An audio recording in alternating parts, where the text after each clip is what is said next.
Hello and welcome to a brand new episode of the Chicken Box. I'm your host Jay.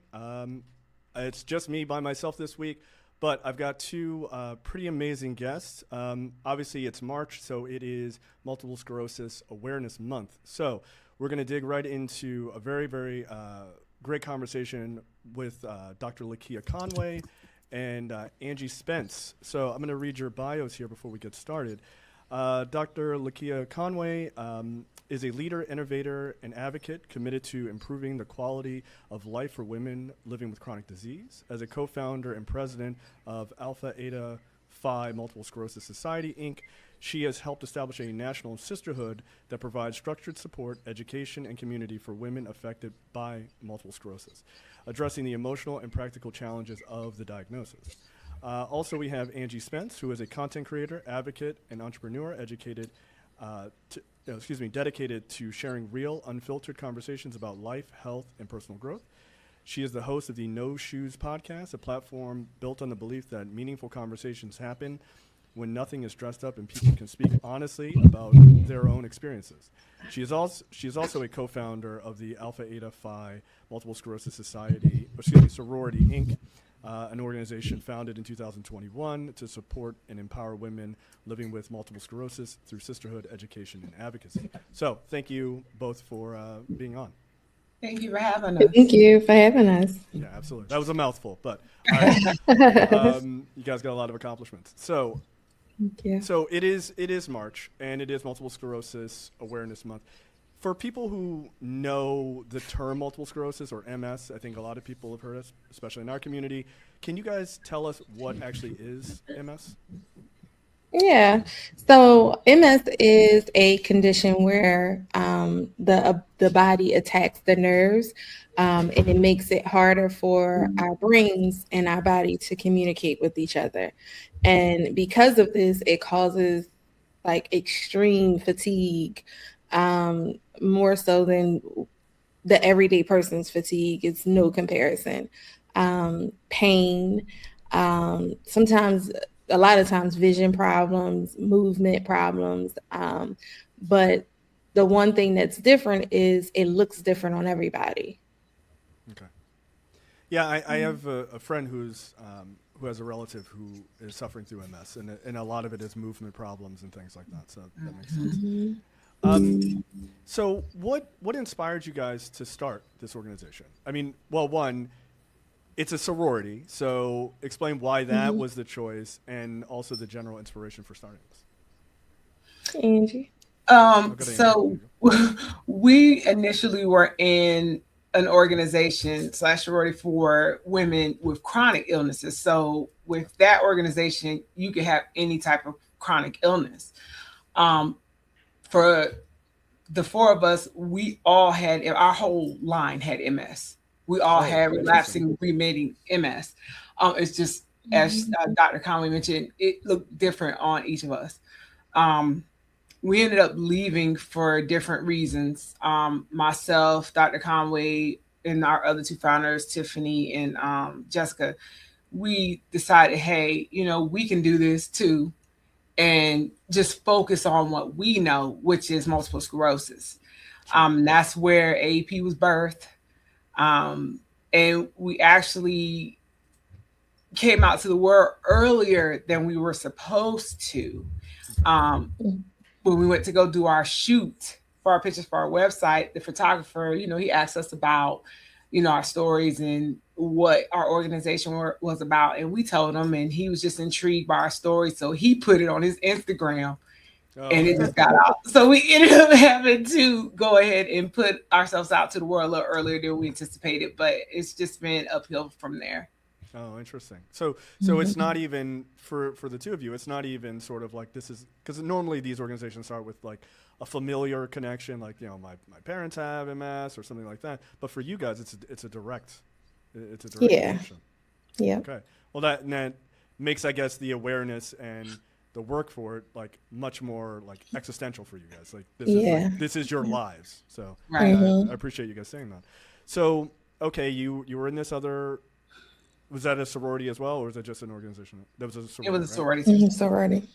So what is it about the sort of sorority, I guess, design that made that be like, okay, we're gonna do this thing on our own, but it's got to be a sorority as well? I'm curious about that.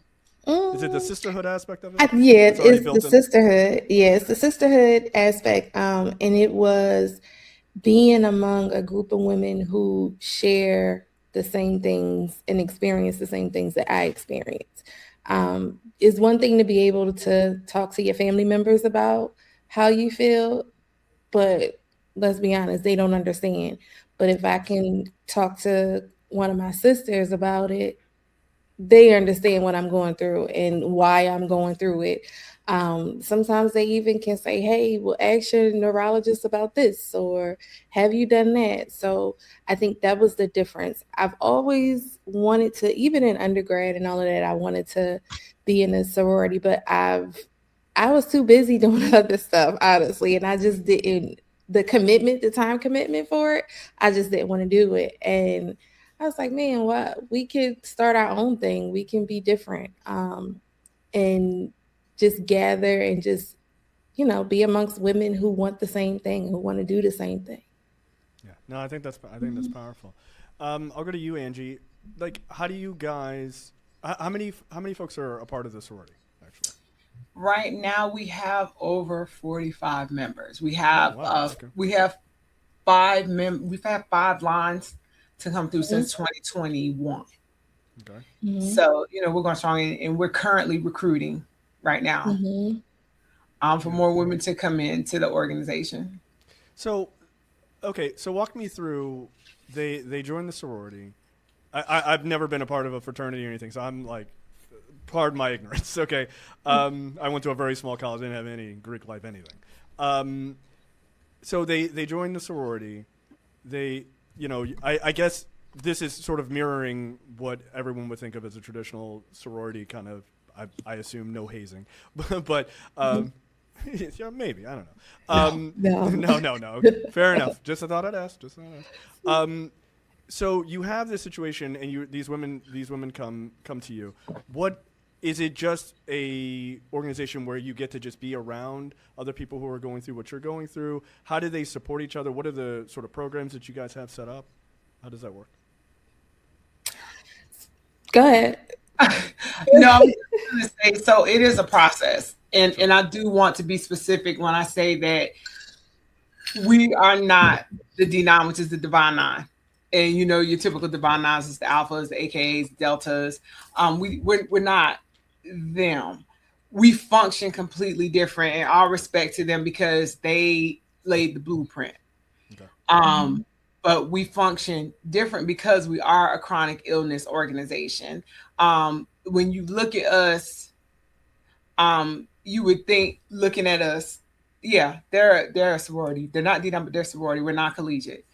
But we function different because of our chronic illness. So some of the things that you may traditionally do with a sorority, some of us just can't do because of limitations because of our illness. So it is a process. They have to join the interest group. They have to apply. They go through a 2-part interview process. And from there, they'll go through, if chosen, they'll go through a 12-week process of learning about AAP, from how we started up to now, different things that they'll learn. And then they go through a process to be inducted into the organization, and then they're a member from there. And we do several things. We're spread out. I'm in Georgia. Lakia and Tiffany are in Maryland, and then Jessica's in Florida. And then we have members in North Carolina, South Carolina, Louisiana, as far as Texas. So we're spread out. So we try to get together as often as possible. We do community service events together when we can. I'm from North Carolina, so when I go home, I connect with the sisters there, and we'll do things together. If it's just to get together and have lunch and discuss what's going on, or just doing some kind of community service events, because we do have some members that are actually in D9s. So we do have some D9 members as well in the organization, but we're not just a support group. We do get out in the community. We're big on community service, giving back to the community. We do MS events a lot, especially with the National MS Society.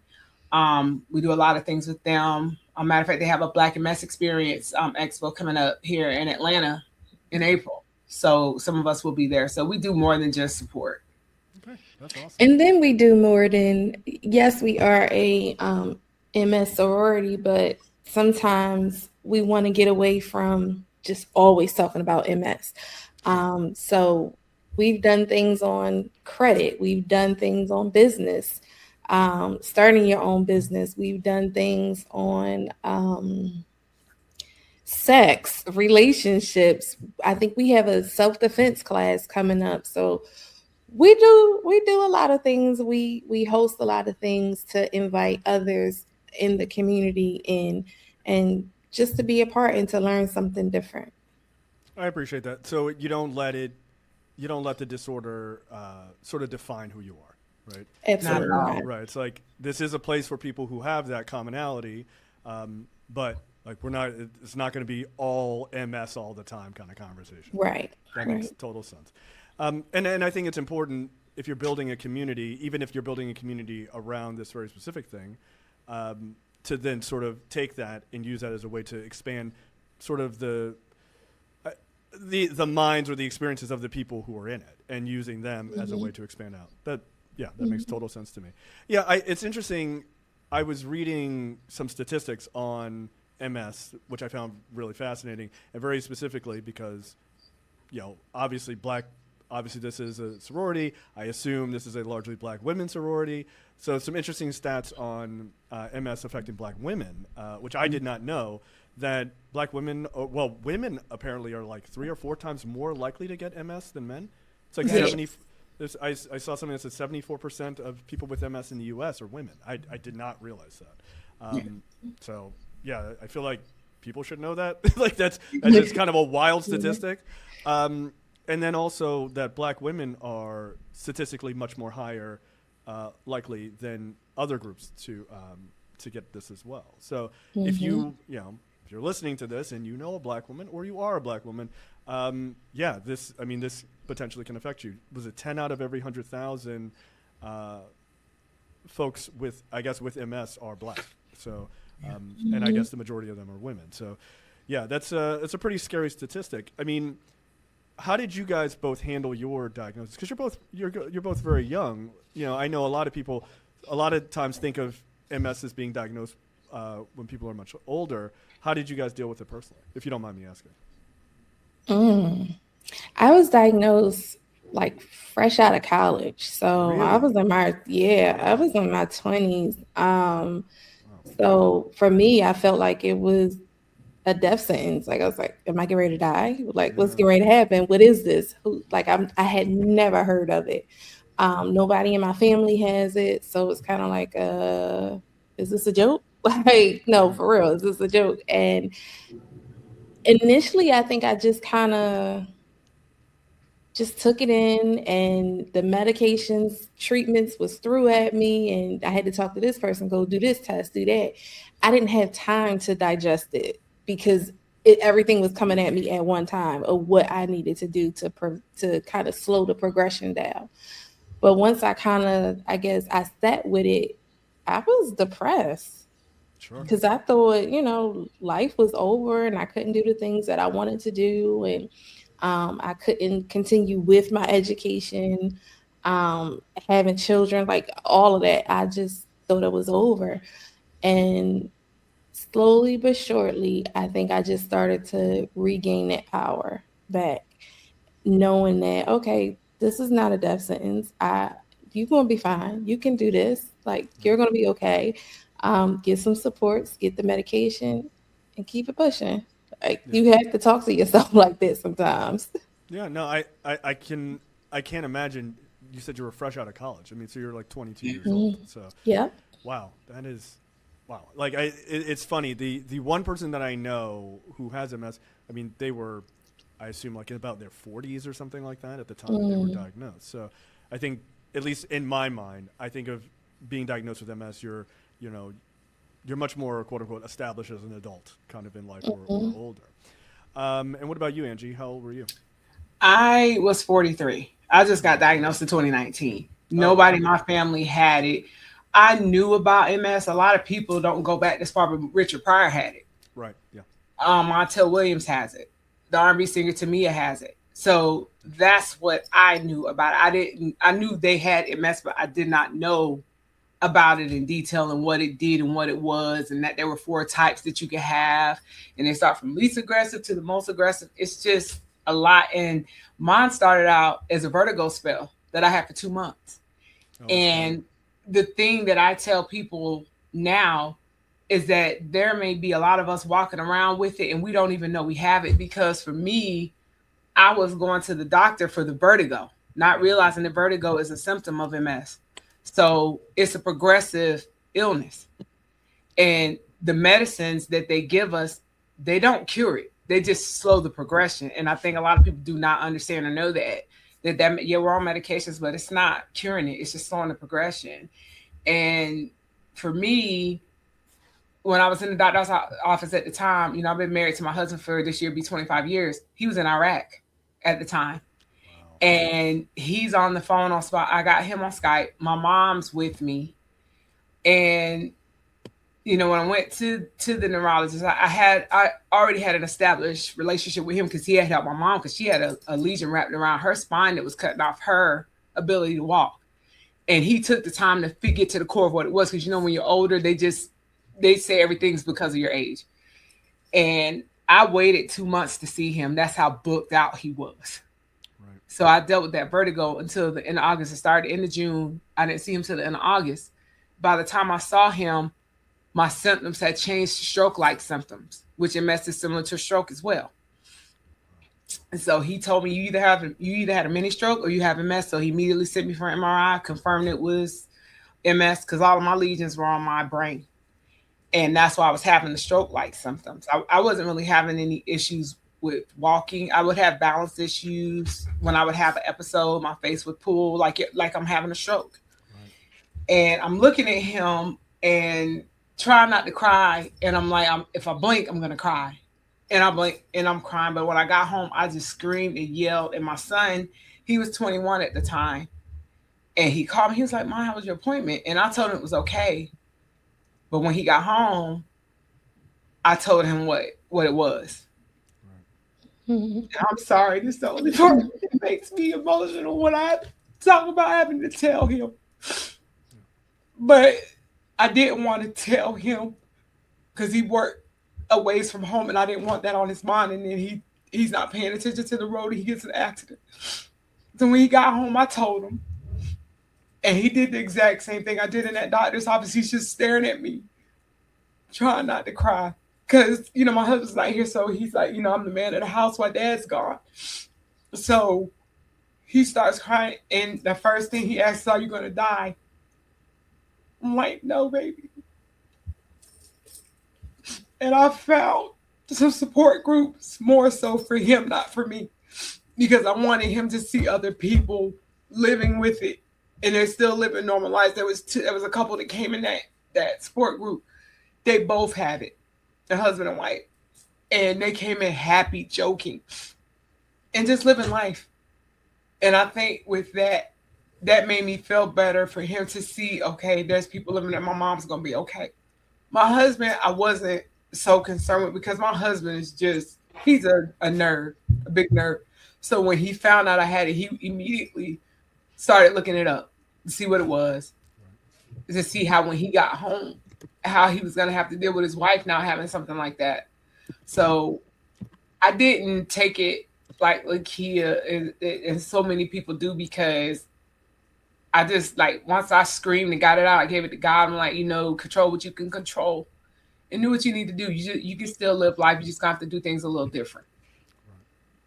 Well, I'm sorry to bring that up and, you know, sort of reopen that for you. It's okay. No, it's okay.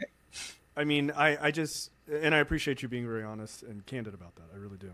Both of you. It is interesting that I didn't realize until you were talking about that there's different types of MS and, you know, and things like this. I mean, I think that's the whole point of this month, right? Which is this idea, and the point of your organization is to bring quite literally this awareness that people just do not have, which is oh, you have MS, and then, you know, it is what it is, and we kind of put you in that category, and we just kind of keep it moving.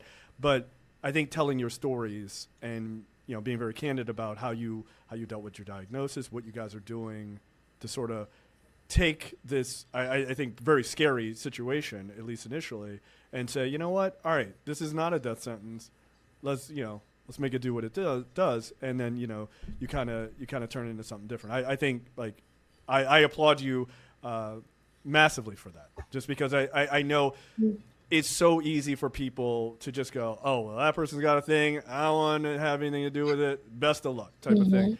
But you still have to live. Like, you still got to get up on Monday and, you know, like, put your socks on and go to work or do whatever you have to do. So I appreciate you guys being able to take that sort of diagnosis and make it into something special. So from the sad part, let's slide over and, you know, put some smiles back on your faces here. What does success look like in your organization? Because you have 45 people, you said, that have joined the organization. You wouldn't have 45 people if it ain't doing something. So what are the stories that you hear from people, these women who are in this organization? Because they've got to be coming to you like, hey, I'm around people going through it like me. So what are some positives that you've heard or that you guys see? I think one of the biggest things is the support. Myself, Angie, Tiff, and Jessica, that was one thing that we had and we do have is supports of our family members, our friends. Not everybody has that. So I feel like sometimes when they come to us, they kind of come to us broken, and they kind of come to us saying, you know, I don't have anybody who cares. I don't have anybody who can just sit on the phone while I cry. And we have sisters that do that. And I think that's one of the biggest things that they like is the sisterhood. They like the events that we do. We did a sister trip last summer to Tennessee. One of our events committee planned that, and at first it's like, y'all want us to go over here with these black bears going up these mountains. We was going around curves. I was like, oh, we for sure get ready to fall off a curve. I was the only one that could fit on the road. But it was just a chance to get together and be together. And we ate that weekend, we cried, we laughed, and we just enjoyed each other and learned so much about each other. And in those moments, it was just like, it just couldn't be explained. You just had to be there to get it and to, I don't know, just enjoy. That's awesome. Look, I've said this to people in those kind of situations before. Look, if you're on the road and you're worried about these black bears, whatever, you've done harder stuff. You've done harder stuff. Like, what you're doing right now is harder than that. You know what I mean? Yeah. Like, you guys are doing something that's harder than that. So what I'm saying means absolutely nothing to your experiences, obviously, but just kind of keep that in the back of your mind. Like, when you're like, oh, well, what are we doing? You've done harder stuff. You have. Right. Easy. Angie, what does that success look like for you? Like, what are stories that you've dealt with or heard from people who are in the organization with you? They're similar, as she said, to ours, where we have support, but some of them don't. And there are a ton of MS groups on Facebook. I was in a lot of them, and I had to come out of them because they can be depressing. But what was the line for me, the last one I was in, a young lady had talked about her and her husband and their two kids that went out to dinner, and they were leaving out. She had an episode and she fell. And he was fussing at her how she was embarrassing him. He wasn't helping her get up. The kids are screaming because they're worried about mommy. And this stranger's just coming to help her. And he had alienated her from all her family. She didn't have anyone to go to. So she had to go to a shelter to get away from him. And that was just the breaking point for me. Because look, he'll tell you, I'm an emotional person. I cry over the smallest thing. Yeah. And I that just broke my heart to hear. And I was like, I can't be in these groups anymore. And you hear things like that. You hear a lot of the women that come in, like, you know, my family doesn't understand. I can't talk to them, even if they had for years, because some of them had it longer than we have. Mm-hmm. And some of them are like their families like, oh, well, there's nothing wrong with you. You don't look sick. We get that all the time that we don't look sick. But I have a sticker in the back of my car that the MS Foundation sent me in a welcome pack when I first got it. And it said, now all disabilities are visible. So you can't look at somebody and determine that they're not sick or ill. If you see me parking in handicap, which I do a lot in the summer, because I just covered this on my podcast, we have heat and cold sensitivity. So some of us can't deal with heat. Some of us can't deal with cold. Some can't deal with either. So in the summertime, I'm in Georgia, it gets hot down here. So I utilize my handicap sticker quite frequently. Yeah. And you will have people that look at you and just like, why are you parking there? Right. And I went to that sticker and I keep it moving because it's not your business for me to tell that to. I don't know you. And we hear a lot of that, where people get judged because they don't look sick. And they need people who understand to talk to. And again, just to piggyback off of what she said earlier, it's not that our family and our friends don't support us. It's just if I have an episode, or we all share fatigue in common, we all share the brain fog in common. So if I'm having an issue one day, my episode, I can call the kid, I can call Tiffany and be like, hey, this is going on. They're going to understand. They're not going to question it. They're just going to be there to listen. And that's what you need with dealing with these types of illnesses. You just need somebody that's going to understand and listen and not judge you or question the fact that you have these things going on. And that's a lot of what we hear from some of these women that come into the organization. But my biggest thing is for us, for EAP to be around when we're fossils, when we're gone. Yeah. I want it to be around and going. That's my goal for the organization. I think another thing that we hear too, some of the women that come through always wanted to join a sorority. So it's kind of like, it kind of combines something that I'm dealing with on an everyday basis and my desire to be a part of a sisterhood. So that attracts them as well too. Oh, interesting. Oh, a little 2 for 1. Fair enough. Like, I didn't do it in college, but like, you know what? Now I can. That's cool. Right. That's cool. I ain't nothing wrong with that. So let me ask you a question. I mean, you talked about the idea of you don't look sick, right? Like that comment. I'm sure that happens a lot. What are other misconceptions that you guys have found through your own experiences or through hearing about people's experiences in your organization? What are some misconceptions about MS that are common? The brain fog is another thing people, because with the brain fog, you forget. We forget a lot. We have to write. If you came in my office right now, you're going to see sticky notes all over the place. Yeah. You're going to see calendars all over the house because I have to write stuff down. And I push to the ladies in the organization since the start. We have these expensive smartphones. Utilize the calendar in them. Because now all you have to do is talk to it and say, hey, Siri, or hey, Google, set me a reminder for this, that, other. We have to, because we forget. And I think sometimes we can had a conversation with someone and forget what we talked about 5 minutes later. And I think sometimes people will be like, oh, you're faking. Ain't nothing wrong with you. You just don't want to remember. You didn't listen to what I said. And it's not that. It's just MS has cognitive issues that come with it. And that's one of them. We just forget. And it can be frustrating because we're not faking. We just forget. One of my friends got upset with me because I couldn't go out. I was supposed to go out with her, but when we wake up in the morning, we don't know what our day is going to look like, because, and the best way to put it for someone who doesn't have it to understand, we have spoons. We get, just an example, we may get 12 spoons of energy for the day. Getting out of bed takes 2 spoons. So now we got 10 left. Just little small activities that wouldn't take energy from a normal person takes from us. And a lot of the times we're doing something, we don't realize we're doing so much. We're eating into our spoon reserves for the next day.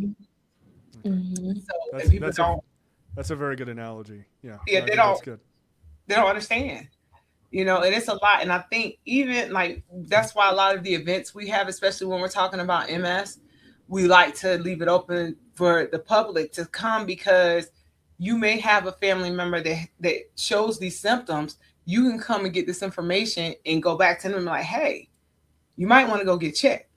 My mom's first cousin was 91. She'll be 91 next month. And her first cousin was experiencing vertigo. And I told my mom, I said, well, tell her to go to the neurologist, have them check her.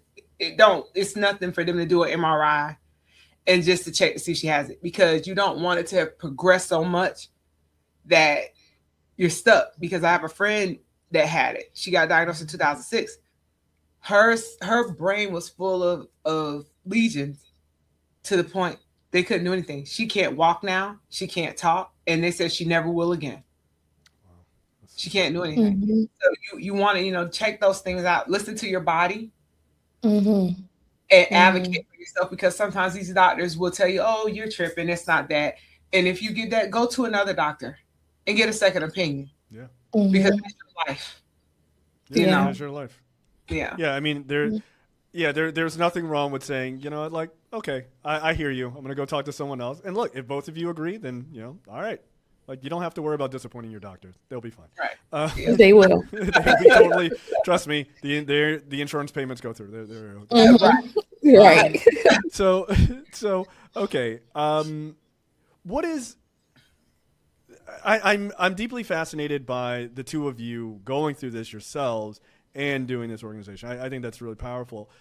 Like, when you're sort of waking up and you're going through the motions of the day working in this organization, have you found that there are moments where you're just like, something happens with you or with one of the people in the organization, or excuse me, the sorority, that just like puts a huge smile on your face? Like, you see somebody who kind of comes in and they may be a little bit more shy and reserved. After a couple months, they're like this bubbly person because they get to be around people. Like, what are some of those kind of like big breakthrough moments that you're like, wow, I did not expect that from Angie. I thought she was going to be this way. I didn't expect this from Lakia, like type of thing. Have you had those moments yet? I mean, maybe not. I don't know. I think we have. We have. Okay. It's a couple people, and I'm going to name some names because I'm going to shout them out because I love them so dearly. So I'll start with the first line. Jackie. Jackie was super quiet. She didn't like really want to talk, didn't really want to, I mean, she engaged, but not really. Jackie is now an intake coordinator. She's one of our teachers along with Tammy. Tammy never had a problem. Tammy was on the second line. Tammy didn't have a problem with communicating and being a teacher, but Jackie, she was the quiet one, and I'm so proud of how far she has come with coming out of her shell and just interacting and just really allowing her other side to come out. Mm-hmm. And then we have Tamisha. Tamisha came through on the last line. Let me tell you, I don't know. When I tell you if fired up could be a person, she is her. Okay. She came through. And from the very beginning, Tamisha was Team AEP. She was our ride or die. She was everything. And she took our interest group from like 50. I think we're at like 210 right now. And I always tell them, what do y'all talk about? Because the way my phone dings with them talking, having conversations, and just going back and forth and laughing, they really enjoy themselves in that interest group. And they talk about a lot of things. They support each other. And they can't wait to become a part of this organization. I think we have like almost 35 applicants right now who are waiting to be interviewed to be a part of AEP. So those are my two. Wow. So you're almost doubling. You're almost doubling the organization with just this waiting group. Jeez. Yeah. Mm-hmm. Amazing. Yeah. And Angie, you want to shout some people out? She took mine. I was going to say Jackie. Her name is Quiet Storm because she's quiet. Yes. She can be now. She's living up to the storm. Okay. So she was one. There's one, Christina. I want to shout her out because she's part of the fourth line. I think. Yeah, she's the line before this last one. She's very quiet and reserved and shy. Mm-hmm. Yeah, I'm gonna break her out of her shell because I'm very vocal. Okay, there you go. I hope you're listening. She's just so freaking sweet. She really is. And I did a like a little commercial type deal on my podcast for fatigue, about what is MS fatigue, because I wanted people to understand what fatigue is, and it looks different for everybody. Sure. And you could tell she was nervous. She was like, "Did I do okay?" I said, "You did fine. You did fine." You know, I could tell she was nervous because I know how she is, but she's just a sweetheart. And Tamisha, that girl been here before. She has an old spirit. She's very country. She's a country girl, Right. and she's definitely been here before. But she did her whole line came out and hit the ground running. Yes. And she came in. She's like, "Where do you need me? Where do you need me to work?" She didn't care, and she went into that interest group. Like she said, she took it from 50. We like, I tried, the kid tried, Tiffany tried, Tammy tried, Jackie tried. I don't know, we were just too dry and boring for them. I don't know, but she did something, and those ladies just took to her. They love her. Those ladies, and they're not even in an organization yet, and they love her so much. And that makes me like a proud mama because you know she's doing like she is ride or die for AP. When she goes to her doctors, she's shouting like she wear her stuff. She's like, "Yeah, I'm part of AP," and people ask her questions. What is that? You know, she's going into the MS groups talking about us. And I also have to shout out my sunshine, Desiree. She's from our first line. She's over our marketing committee. She in Asia, part of the reason why we're talking to you today. So I have to shout both of them out because she does her thing. She's on that committee by herself and she gets the job done. Marketing is hard. A lot of people don't like to be on marketing. I didn't, but she does her thing. So I have to shout her and Asia out as well. Okay, that's awesome. All right. So yeah, look, make sure you go to aepmssorority.org. That's where you can see pictures of you guys on there, which is pretty awesome. But you can find out more about the events that you guys do. I assume you can actually find out about seeking membership here and things like that. So please go again, aepmssorority.org to get all that information. So this is a time in the conversation where it's called Get on the Box. I'm going to say a little bit, and then I'm going to leave it to the two of you. We'll go to Dr. Conway first, and then Angie after that. Just what do you guys want people to take away from this conversation? So what I'll say is I'll get on the box first. Look, my admiration for your organization is immense. If you can't tell already, I think what you guys are doing is amazing. I appreciate you guys telling your stories personally. I think those are deeply powerful. I think a lot of people don't realize that, one, women suffer from this disproportionately than men. And I know our health system in the United States and around the world definitely does not focus nearly as much on women as it should, putting it quite mildly. And I certainly would say that Black women very much, it makes it that much higher of a sort of disparity. And that Black women very specifically are at higher risk for MS than seemingly most groups in the United States. So I think it's important that you guys are bringing this awareness, especially just for MS Awareness Month, but in general. And I think the work that you guys are doing is really awesome. Sort of taking this diagnosis, giving it community, and then doing something special with it. Because, we're people on the outside, myself included, we only know what you tell us. And so we cannot go through it. We can empathize, but that's as far as we can get to this. But having that community with anything, like even with Black folks, having a community of other Black folks to just talk about being Black matters, right? It does matter. And other people going, "Oh, tell me about it." Yeah, well, I can tell you about it, but you experience it differently. So you guys have built this organization, or this sorority rather. And I think that's really powerful, and what you're doing is awesome. So please keep up the work. I'm happy to hear that you got 35 more people coming in. That's awesome. It's super, super cool. So I'm gonna get off the box. Dr. Conway, it's on you. Let's No see.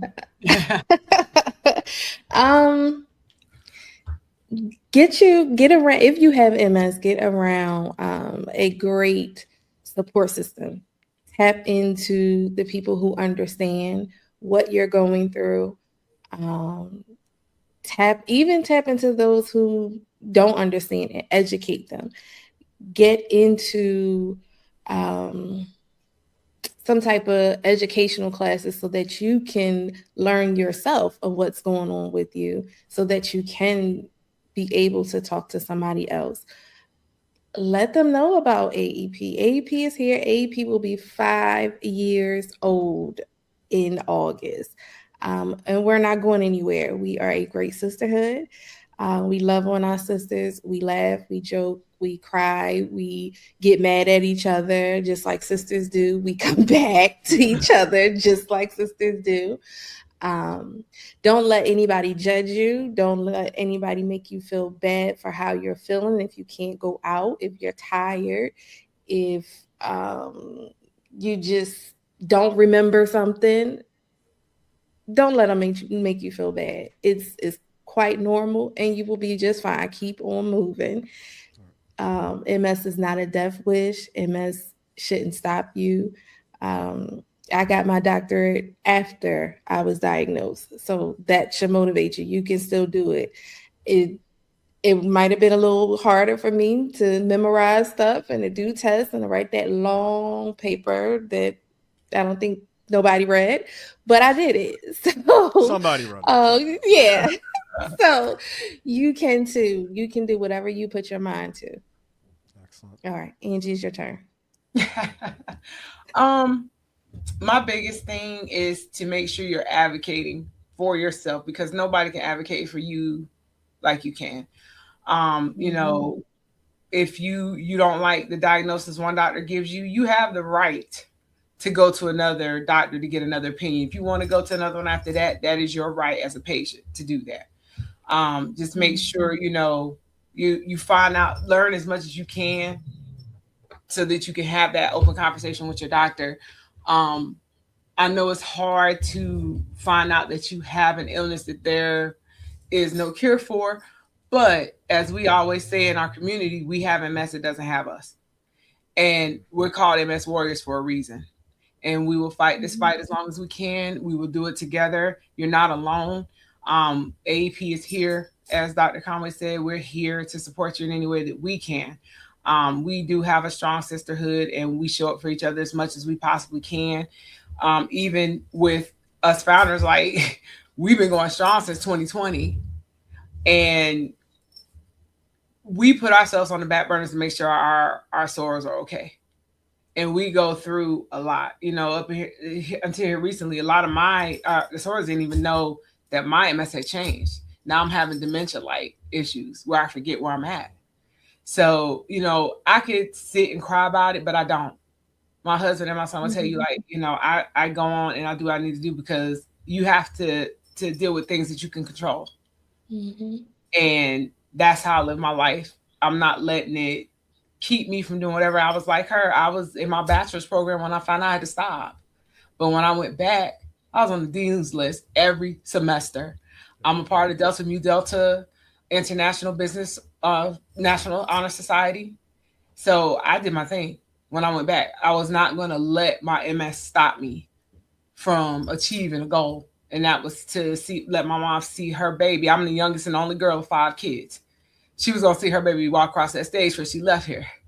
And that was my goal, to do that. And for my son to see me too, because he's in college. So I was able to accomplish those things. AEP is another accomplishment. I love what we came together. It was a lot of blood, sweat, and tears. We got mad at each other in the process. We cried, we laughed. It was Yes. But we got what we set out to do accomplished. And we have amazing sorors from that first line to this line we have now. And even with some of the ladies that are getting ready to come in, they're awesome. We've had the opportunity to interact. They come to a lot of our events. We've had an opportunity to interact with them, and they're awesome. So what I want, anybody who's just newly diagnosed or been living with it, you have a support system in us. If you need somebody, we're here. Don't ever think you have to fight this illness alone, because you don't. Yep. And always remember, we're in this together in love. That is one of our slogans, together in love. Excellent. Together in love. So come on over. We're waiting for you. Right. And somebody asked, you know, how do people get into this group? So again, if you go to aepmssorority.org, You can find out information about joining the sorority and seeing all the events and contact information, and talk to Dr. Conway and Angie, and join up. Look how positive and happy they look, like undefeated. I love it. So, look, I'd love to keep this conversation going. I'm in awe of the work you guys are doing. I think it's just awesome. But our time has unfortunately come to an end. Thank you both for giving us your time. I really appreciate you and letting everybody know about your organization and about MS Awareness Month. Look, if you know somebody with MS, tell them about AEP. Reach out to them, see how they're doing. If you haven't talked to them in a while, as my co-host would say, call a senior. Don't text them. And I would say the same thing about folks with MS. Call them, see how they're doing. Don't just text them. So thank you both, and we will see you guys next week. Thank you for having us. Thank you. All right. Bye-bye. Bye.